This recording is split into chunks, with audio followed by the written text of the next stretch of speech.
Assalamualaikum warahmatullahi wabarakatuh. Kami dari kelompok 4 yang beranggotakan 4 orang, di mana saya sendiri Nadila Paratista sebagai moderator, kemudian ada rekan saya Nanda Lestarianti Maharani sebagai pemateri, Syafika sebagai pemateri, dan rekan saya yang satunya yaitu Naila Salsabila yang berhalangan hadir. Baik, topik kami yaitu pengolahan limbah pertambangan metode kimia, di mana definisi dari pertambangan sendiri merupakan salah satu sektor industri yang penting bagi pembangunan ekonomi, di mana pertambangan sendiri memiliki hasil ataupun limbah, yaitu salah satunya adalah air asam tambang, kemudian ada tiling, dan juga ada emisi gas. Kemudian materi selanjutnya akan dijelaskan oleh rekan saya yang lainnya. Baik, Assalamualaikum warahmatullahi wabarakatuh. Perkenalkan, nama saya Nanda Lestarianti Maharani. Saya akan menjelaskan mengenai karakteristik limbah pertambangan serta prinsip pengolahan limbah pertambangan. Untuk karakteristik limbah pertambangan sendiri itu terbagi menjadi 3 bagian, yaitu fisik, kimia, serta biologi. Untuk limbah pertambangan secara fisik itu terdiri dari tailing, lumpur maupun partikel tersuspensi. Untuk tailing sendiri itu merupakan limbah hasil pertambangan yang sudah tidak memiliki nilai ekonomis dan tidak memiliki manfaat dari proses ekstraksi. Dan untuk limbah pertambangan secara kimia itu terdiri dari logam berat seperti Pb, Hg, kadmium, dan juga As, dan serta asam sulfat dan sianida. Untuk limbah pertambangan dari sisi biologi itu dapat mencemari lingkungan serta yang terdiri dari ekosistem cairan maupun padatan.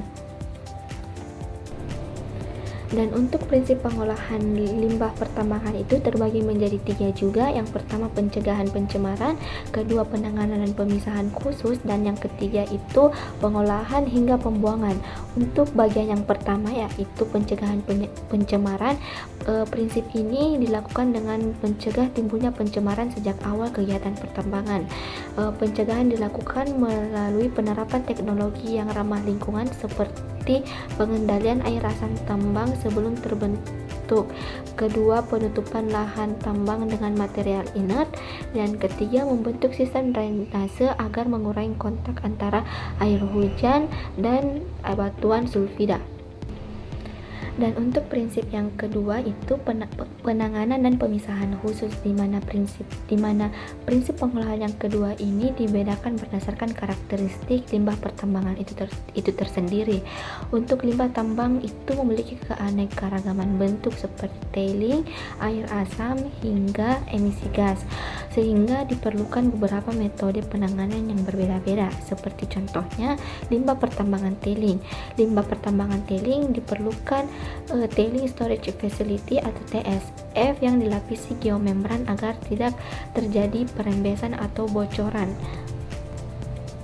Dan prinsip pengolahan yang ketiga yaitu pengolahan hingga pembuangan aman. Prinsip terakhir ini melakukan pengolahan limbah dengan teknologi yang sesuai hingga limbah pertambangan aman untuk dibuang. Metode pengolahan dapat berupa netralisasi kimia, presipitasi logam, absorpsi, hingga filtrasi maupun bioremediasi.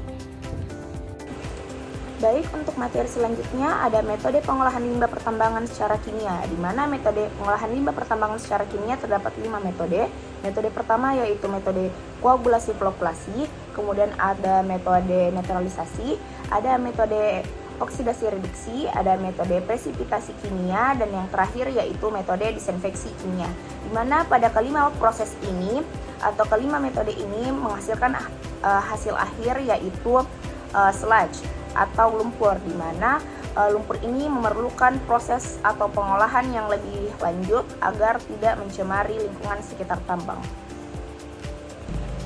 Kemudian yang pertama yaitu ada metode koagulasi dan flokkulasi. Yang pertama yaitu proses pre-treatment atau screening, di mana pada proses ini yaitu menyaring batuan atau pasir.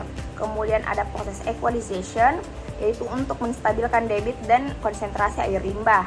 Ketiga ada rapid mixing, di mana penambahan koagulan misalnya tawas atau PAC atau polyaluminium klorida dengan pengadukan cepat agar partikel koloid terminimalisir. Kemudian ada flocculation, di mana pada proses ini dilakukan pengadukan lambat untuk membentuk flok yang besar yang stabil.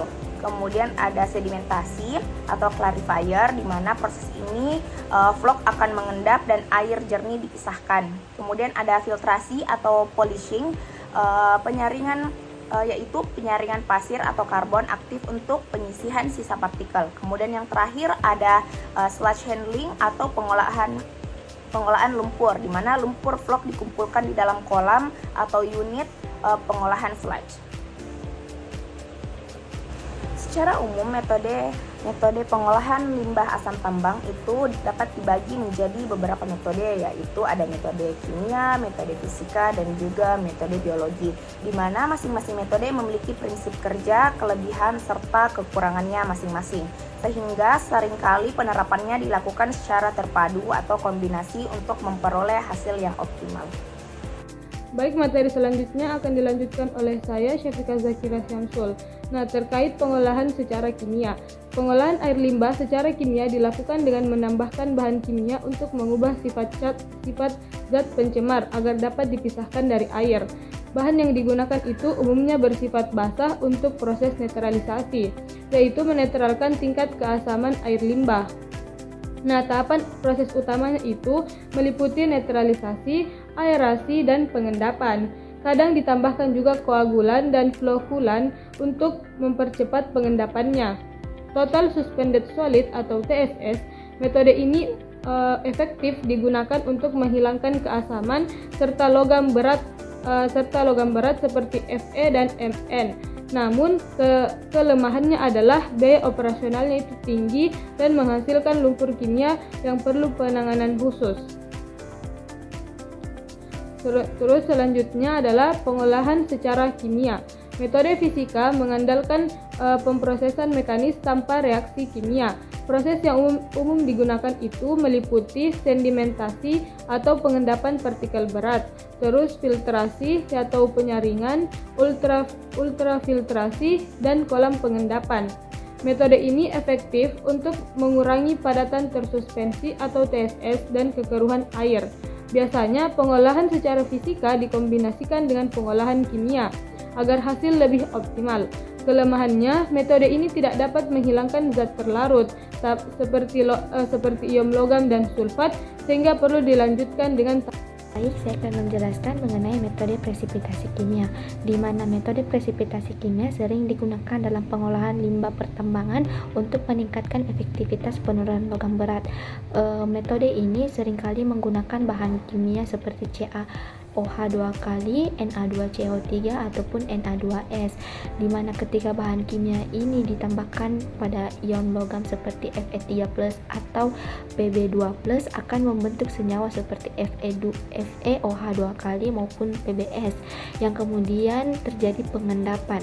Endapan yang terbentuk akan berbentuk seperti lumpur dan akan dikelola pada unit pengolahan lumpur.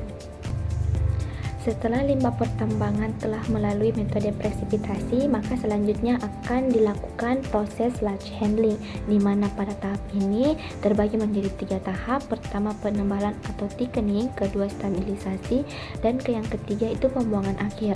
Tahap pertama yaitu penebalan atau thickening, yaitu proses mengurangi kadar air lumpur agar volumenya lebih kecil dan lebih mudah ditangani. Dan untuk tahap berikutnya yaitu dewatering atau menstabilisasi, di mana menambahkan kapur atau alkali untuk menurunkan atau menetralkan pH dan mengurangi toksitas pada limbah ataupun lumpur. Dan yang ketiga yaitu pembuangan akhir, di mana pada bagian ini lumpur ditempatkan di dalam sludge pond atau tailing storage facility yang telah dirancang khusus.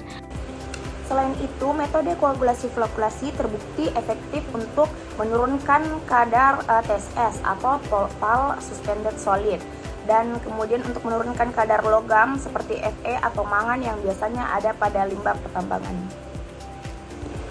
Kemudian ada pun perbandingan metode pengolahan air limbah asam tambang, di mana metode yang paling efektif yaitu metode netralisasi. Dibandingkan metode lain seperti presipitasi kimia, oksidasi reduksi, koagulasi flokulasi, disinfeksi kimia, ataupun metode yang lainnya. karena metode netralisasi memiliki prinsip kerja menetralisasi pH asam logam yang mengendap. Kemudian kelebihannya pun yaitu cepat, efektif, dan juga umum untuk digunakan.